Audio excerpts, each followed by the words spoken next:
अगर डील नहीं हुई तो बमबारी होगी।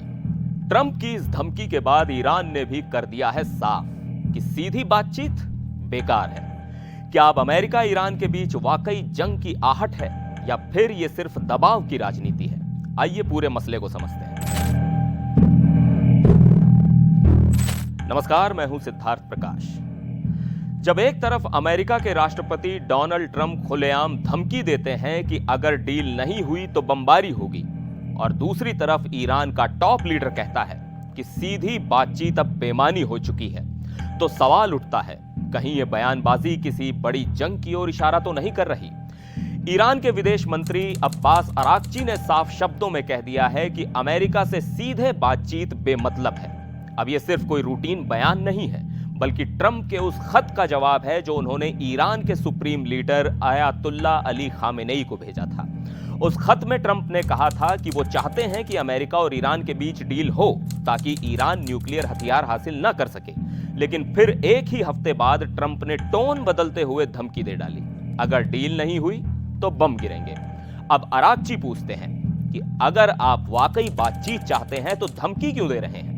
यानी ईरान को अब शक है कि अमेरिका की मंशा साफ नहीं है। ईरान ने यह भी कहा है कि वो किसी भी बातचीत के लिए तैयार है, लेकिन बराबरी की शर्तों पर। वो कहते हैं कि अमेरिका एक ऐसा देश है जो हर वक्त ताकत दिखाने और धमकाने की बात करता है, जो संयुक्त राष्ट्र चार्टर के खिलाफ है। अब थोड़ा पीछे चलते हैं।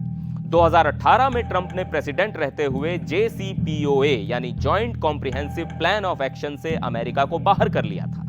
ये वही न्यूक्लियर डील थी जिसमें ईरान को उसके न्यूक्लियर प्रोग्राम पर लगाम लगाने के बदले सैंक्शन से राहत मिलनी थी।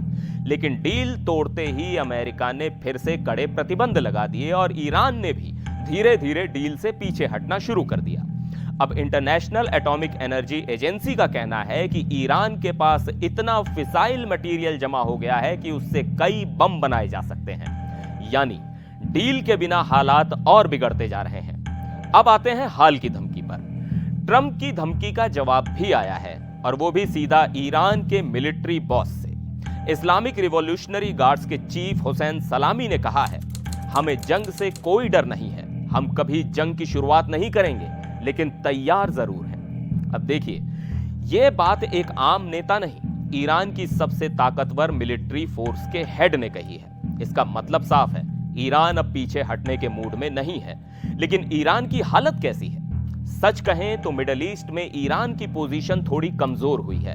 गाजा में चल रही जंग, लेबनान में इजराइल ने हिजबुल्लाह की लीडरशिप को तबाह कर दिया, और पिछले साल सीरिया में बशर अल असद की सरकार भी गिर चुकी है, जो कभी ईरान की सबसे बड़ी साथी हुआ करती थी। मतलब यह कि ईरान को अब पहले जितना सपोर्ट नहीं मिल रहा।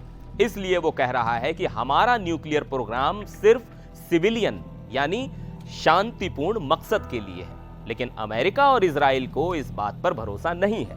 अब इजराइल की बात करें तो वो खुद न्यूक्लियर पावर है, लेकिन आधिकारिक तौर पर कभी माना नहीं। वो अमेरिका का सबसे करीबी साथी है और खुलेआम ईरान के प्रोग्राम का विरोध करता है। तो अब सवाल यह है, क्या वाकई जंग होगी? फिलहाल ईरान बातचीत को पूरी तरह नकार नहीं रहा, लेकिन वो सीधे नहीं बल्कि इनडायरेक्ट डिप्लोमेसी की बात कर रहा है। लेकिन ट्रंप के बयान और मौजूदा हालात को देखें तो तनाव बढ़ता नजर आ रहा है। आने वाले हफ्तों में अगर कोई नया बयान आया या किसी ने लाइन क्रॉस की, तो मिडल ईस्ट एक और जंग की आग में झुलस सकता है। तो आपकी क्या राय है? क्या ट्रंप की धमकी वाकई खतरनाक है या सिर्फ पॉलिटिकल प्रेशर गेम? और क्या ईरान सही कह रहा है कि अमेरिका कभी भी भरोसे के लायक नहीं रहा? कमेंट सेक्शन में बताइए और वीडियो को शेयर करना मत भूलिएगा। फिर मिलेंगे एक और वीडियो में, तब तक के लिए नमस्कार।